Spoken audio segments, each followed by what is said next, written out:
Chers petits observateurs, bonsoir. Alors c'est un rendez-vous un peu particulier, je vais vous en dire plus avec Renaud, mais aujourd'hui, vous l'avez vu, hein, on s'intéresse au Mini Countryman et on a beaucoup de chance parce qu'on l'a avec un peu d'avance d'une certaine manière, parce que cette semaine c'est une semaine particulière pour POA. C'est la semaine Salon de Genève. Voilà. Comme on n'y va pas, parce qu'il n'y a personne en fait, on s'est dit qu'on allait vous mettre une vidéo tous les soirs avec des voitures très récentes, et celle-là, c'est vrai que personne n'a encore roulé avec, et nous on l'a fait. Donc c'est beau.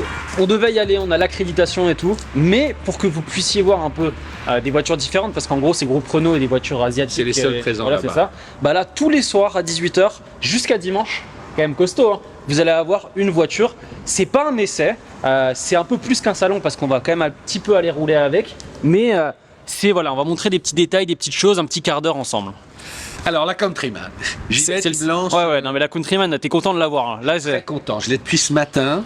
Alors j'ai envie déjà que les gens comprennent, pour ceux qui en ont déjà une, c'est une voiture qui s'est bien vendue, il y a eu 2 générations, elle a grandi. C'est un truc qu'il faut comprendre, il y a 14 cm.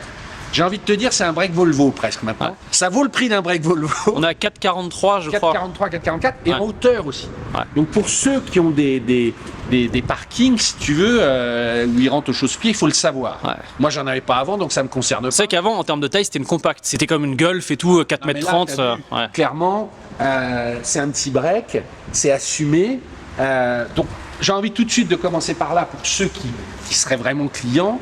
Mais du coup, ils gagnent pas mal sur le. Faut quand même qu'il y ait un côté positif parce qu'elle est si grande que. Gagne sur le coffre. Attends, là. Ah non, il est automatique, non, parce que automatique, on a 11 000 € d'options, donc. Ça vaut le prix d'un break. Non mais ça vaut le prix d'un break Volvo. Je pense que il faut assumer. Pour moi, clairement, c'est une voiture de luxe maintenant. C'est-à-dire que on n'est plus. Si les gens sont encore dans la nostalgie de la petite Mini, etc. Ça fait déjà longtemps qu'on avait compris que les nouvelles étaient. Et puis là, c'est une voiture familiale, vraiment. C'est pas une Mini un petit peu plus grande. Et à tel point qu'il joue. Il y a 3 parties pour rabattre, et tu as la banquette coulissante. J'évacue le côté fonctionnel, si tu veux, tout de suite. Évacue. Non, mais voilà, après, les gens me disent, ouais, tu l'as pas fait, etc. Il y a, je sais pas où elle est, voilà, c'est ça. Tu peux bouger. C'est bourré de détails. Voilà. Là, le petit Mini, la brodée, c'est bourré de détails. Et encore, il y a vraiment. Alors bien sûr, je dis ça. Mais les Mini. Voilà, t'as compris. Les Mini, là, ça fait doucement. On a plus de 20 ans, ça fait 22 ans, c'était 2002, BMW. Avant, tu sentais pas trop le côté BMW. Mais là, en termes de finition... Regarde, c'est marrant parce qu'on voit l'écran qui est quand même le show à l'intérieur, mais qui te montre carrément la porte ouverte, le coffre ouvert et tout. Bon. Mais t'as vu, on peut jouer sur 15 cm et surtout, ça se... C'est une Twingo. En 3 parties. Non, mais j'évacue le côté pratique pour ceux... c'est plus une Mini, ça veut se bagarrer face à un break Opel Astra qu'on a essayé, que vous verrez dans quelques temps, face à une Golf, etc. Ils y vont. Il y a une autre chose qui me semble importante. À l'heure où tout le monde va sur le tout électrique, le débat que ça crée, Mini continue à proposer 3 moteurs essence, 170 chevaux, 218 et 300. Là, on a la version de base. Un diesel, pour ceux qui râlent en disant il y a encore un diesel de 163 chevaux, mais tu n'as plus d'hybride rechargeable, ce qui était le cas de la version avant. Et là, maintenant, c'est tout électrique avec 2 moteurs. Voilà, je livre toutes ces infos parce que pour un client potentiel, voilà, il sait à quoi il joue et les prix.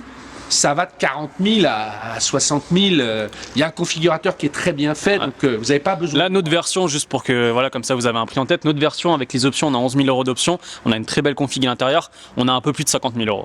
Et là, on a avec un petit moteur, hein, 170 chevaux, c'est pas. C'est un 3 cylindres. C'est le défaut de la voiture, on y reviendra. Ah ouais. Bon, ouais, quand tu as envie d'envoyer la patate, ça.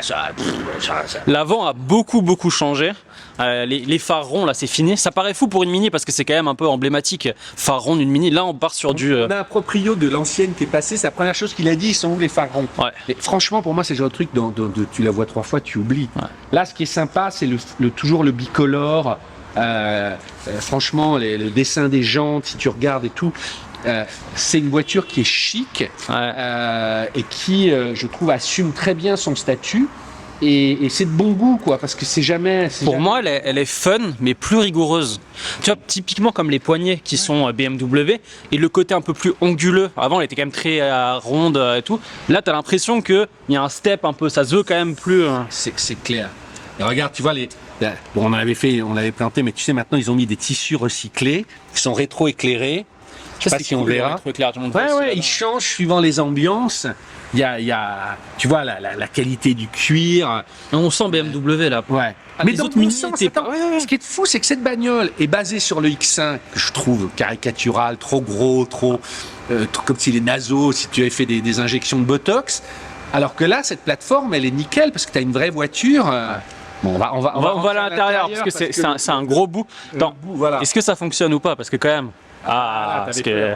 Mais regarde les feux aussi, les petits feux. Ils ont refait le Union Jack, mais avec des espèces de LED comme ça, c'est pas mal, hein, honnêtement. C'est bon. Alors, vous le savez, le clou du spectacle.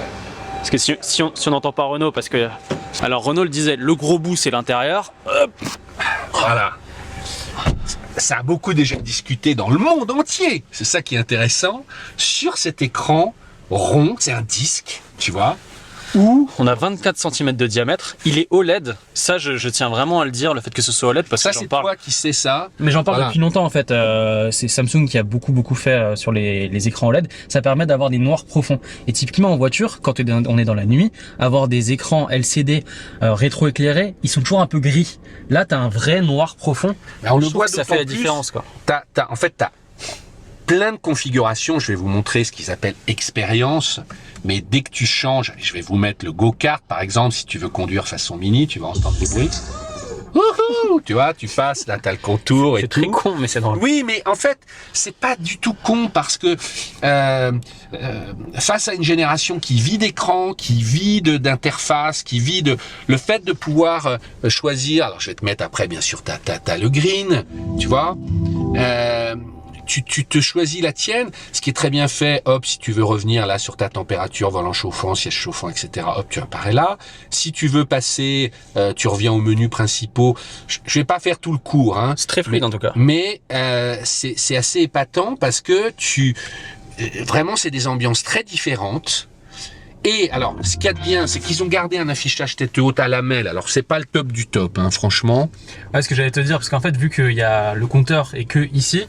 Là, ça te permet quand même d'avoir ta vitesse et tout grâce à voilà, ça fait le taf, mais il faut aussi cette lanière. On l'a déjà montré quand on l'avait vu la première fois. Mais tout, regarde les poignées, la gueule des aérateurs, l'éclairage sous le tissu. Franchement, tu sais à quoi elle sert la caméra là? C'est pour avoir les enfants derrière? Je ne sais pas.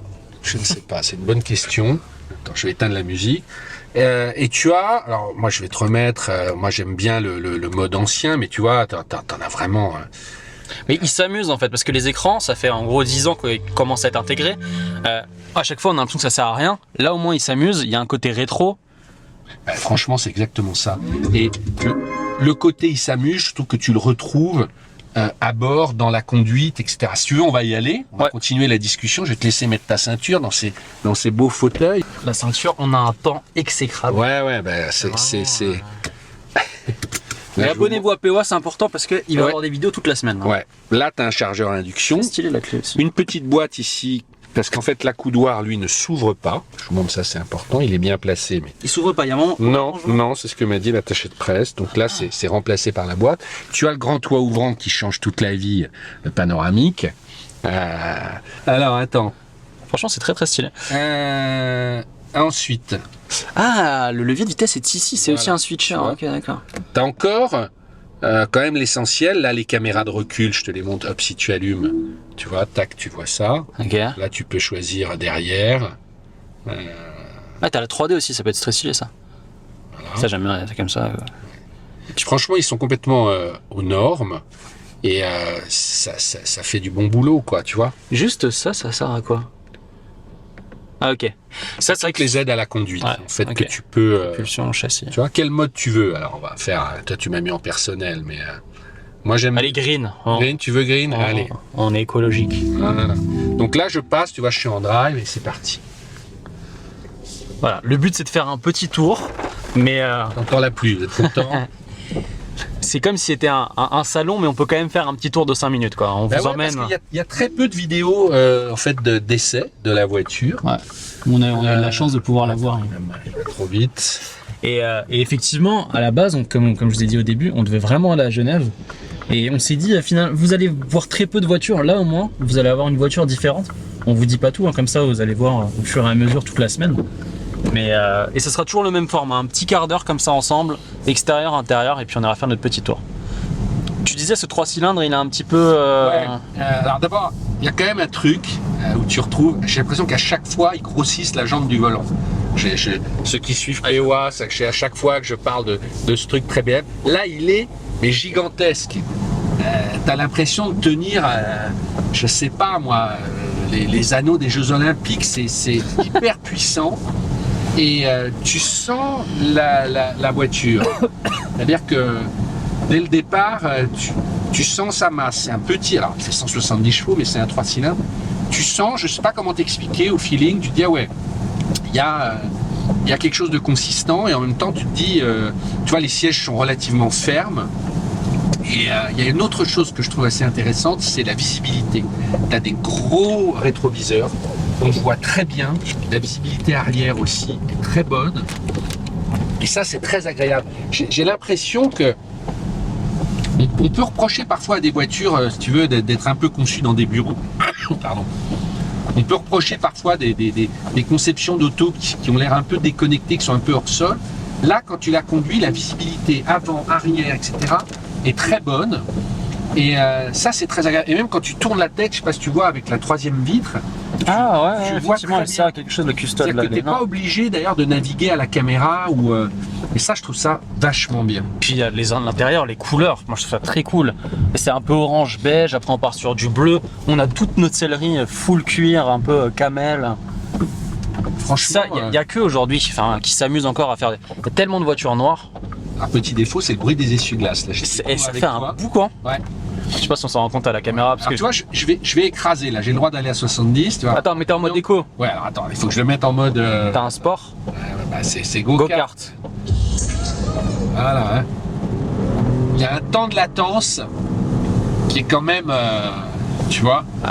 tu sens. Pourtant, 170 chevaux, c'est pas ridicule. C'est que la voiture est aussi un peu lourde, quoi. Je pense que c'est un ensemble. Bah, n'oublie pas qu'ils doivent gérer les CO2, etc. Il y a- Ouais, enfin l'un dans l'autre, j'avoue, niveau CO2 et niveau consommation, waouh. Je crois qu'elle a 138 grammes dans ces eaux-là et on a 6 litres 5. Moi, je trouve ça.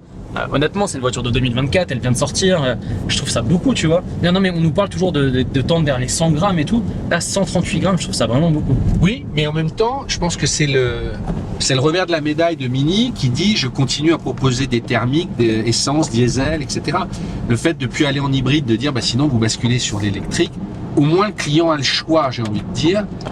Moi en ça, je leur suis très respectueux parce que je lis les commentaires fréquents. Les gens se fâchent très vite en disant ah ouais on nous impose telle ou telle chose. Là, tu as le choix si tu veux. Et en ça, c'est... Après, tu vois, même en mode sport, tu sens quand même que c'est une voiture qui privilégie une conduite à la cool parce que quand tu veux un peu la malmener, encore une fois, il y a ce temps de réaction, tu entends le bruit typique du 3 cylindres. Je sais pas si les conducteurs de Mini, tu vois, la hatchback, la 3 portes en version Cooper-S se retrouveront là-dedans, sachant qu'ils proposent quand même une John Cooper Works de 300 chevaux là-dessus en 4 roues motrices. Ouais. Je pense que c'est une toute autre voiture. Mais là, je parle en tant que conducteur normal pour personnes normales qui ont une petite famille ou qui ont les moyens, tu vois, de basculer dans le monde Mini. Il y a vraiment une copie qui est hyper intéressante parce que tout est cohérent, je trouve. De la ligne, de l'intérieur, de ce que tu ressens. C'est franchement, moi je trouve ça très impressionnant. T'es acheteur. Hein ouais, bah Ah, mais après- quand... Oui, pardon, je te coupe. Non, mais quand on a su qu'on allait l'avoir pour notre salon POA, t'étais comme un fou, hein, si j'ose dire. T'étais vraiment content. Après, je t'ai envoyé la config, t'étais aussi super content. Mais je vais reprendre Gilles Vidal sur la Renault 5. Tu sais, à un moment, il dit j'ai très peur du formatage. Sous prétexte de faire moderne, tous les intérieurs se ressemblent. Non, même il me parle de glace à la vanille. Ouais, voilà, il dit tout le monde est glace à la vanille. Ben, je trouve que cette Mini, si tu prends l'ambiance de bord, comme ça, elle est tout sauf... oui, il faudra me corriger les bruits des essuie-glaces. Elle est tout sauf glace à la vanille uniformisée. Ouais. Il y a vraiment, tu vois, moi je vais me remettre en timeless. Mais tu vois, là, il y a le côté un peu vieillot. Souvenez-vous, les premières Mini, le compteur, il était central. Bon, moi, j'ai la vitesse, là, encore une fois, c'est un peu bas. Mais voilà, tu te retrouves assez vite. Je suis vraiment... C'est fou comme il y a peu de boutons, quoi. Il y a vraiment juste ça, quoi. Il y a plein, on va pas faire un cours, il y a plein de sous-menus. Chacun doit y passer son quart d'heure minimum pour comprendre où sont les aides à la conduite, les réglages de massage, tout. Parce que là, on a tout. Moi, j'ai des fauteuils électriques, chauffants, ventilés, masseurs. On a le grand toit ouvrant. Mais il se passe quelque chose dans cette voiture. Tu peux pas le nier, quoi. Je sais pas comment toi tu le ressens en tant que passager, et toi tu viens juste de la découvrir. Mais il y a un univers, quoi, qui se déploie très vite et que tu ressens, je trouve. Non, non, Tu ressens, toi? Ouais. la seule chose, je pense, le seul petit grief, c'est juste la taille qu'elle fait. Parce que ma mère avait une Countryman, je connais pas mal de gens qui avaient des Countryman. Le fait qu'elle fasse 4,30 m de base, tu pouvais encore te garer un peu partout facilement. Là, à 10 cm près, vous êtes la taille d'un 3008, quoi. C'est vraiment une familiale. Donc c'est plus ça, elle change de catégorie, quoi. Mais moi, je pèse mes mots, hein. Optionné comme ça, je crois qu'elle frôle les 60 000. Tu me dis, on a 50. Ouais, enfin 55, 56, c'était le prix exact. J'ai le téléphone, donc on a cette version. Alors, on est avec toutes nos options, on est à 56 là, 56. Ouais. J'ai encore du... Mais ça a toujours été très cher. Et on sait que Mini fait son argent, fait ses bénéfices sur la personnalisation. C'est-à-dire que tu vas sur le configurateur, mais entre les finitions qui commencent à essentiel, je crois qu'il y a classique, il y a favorite, il y a John Cooper Work, ensuite tu as des packs, ensuite tu as tu t'en finis jamais. Et c'est comme ça qu'ils gagnent de l'argent. Mais personne vous oblige, j'ai envie de dire. Mais on sait que la clientèle Mini, c'est ce qu'elle aime en fait. Chaque Mini doit être différente en fait aussi. Hein, oui, vraiment... et puis finalement tu vois, moi j'avais très peur ce matin, il y avait une John Cooper Work toute noire de 300 chevaux, on aurait dit un dragster. Ah, la Batman un peu énervé. Moi j'aime pas du tout ça, je dis ouais, bonne pioche quand ils m'ont amené ce verre bleu doré avec toit ouvrant, baguette noire, etc. On connaît beaucoup monsieur Amboisier. C'est voilà, non mais pareil, les gens me connaissent. Mais chacun fait ce qu'il veut. Mais tu vois, regarde même l'intégration là du petit clignotant, tu le vois pas du tout et paf, il apparaît. Il y a cet écran, il est très amusant. J'étais dans les encombrements ce matin. T'as tellement de choses qui apparaissent, c'est un peu comme ton iPhone, mais t'as la météo, comment la radio apparaît, tout ça, c'est le monde d'aujourd'hui, quoi. Et moi, je trouve qu'il est, quand il est fait comme ça de façon amicale, je pense que c'est un vrai débat. C'est une marque qui a réfléchi à la façon de faire bien les choses pour pas te stresser, si tu veux, face au déluge d'infos. Ben, ça passe très bien. Et ça serait intéressant, on comparera avec d'autres voitures, parce qu'on sait qu'aujourd'hui, une partie de la bagarre, elle est sur les softwares et les logiciels, comment ils gèrent les choses. Tu vois, là, on le voit pas, parce que je l'ai pas branché, mais l'intégration d'Apple CarPlay, en fait, c'est un rectangle. Ça prend pas tout l'écran. Mais ok, il apparaît là, tu as le petit logo, tac, je mettais mon Waze, bon super, et puis si je veux la navigation de la voiture, là tu l'as sur tout l'écran, mais franchement tout est bien géré. Donc tu parles d'autres voitures, hier vous avez eu donc la nouvelle petite R5, la R5 électrique que tu aimes beaucoup aussi, là vous avez le Countryman, demain on se retrouve avec une autre voiture, je vous en dis pas plus, il y en a vraiment une tous les soirs à 18 h sur POA, donc abonnez-vous, c'est important. Est-ce que tu as un mot de la fin Ouais, c'est une bonne auto cette Countryman. Je trouve que tu vois, la bagnole n'est pas morte. On dit que toutes les voitures n'ont pas d'âme, etc. C'est pas vrai. J'aimerais la conduire plus longtemps parce que là j'ai fait 50 bornes ce matin, quoi. Mais je trouve que c'est. On ferait une autre vidéo avec courant peut-être mars-avril dans ces eaux-là, ou avec un autre utilisateur qui a une Countryman 2017, et comme ça on pourra un peu regarder les différences parce qu'il y a beaucoup de différences. Les essuie-glaces, il faut m'appeler les ingénieurs. Pas un beau bruit, je trouve, sur les lames de ma C5X sont plus soft. Et il l'a placé là. Je l'ai placée délicatement et elle est plus confortable. Abonnez-vous à POA, on se retrouve. Ça reste une BM. Allez, 18 h.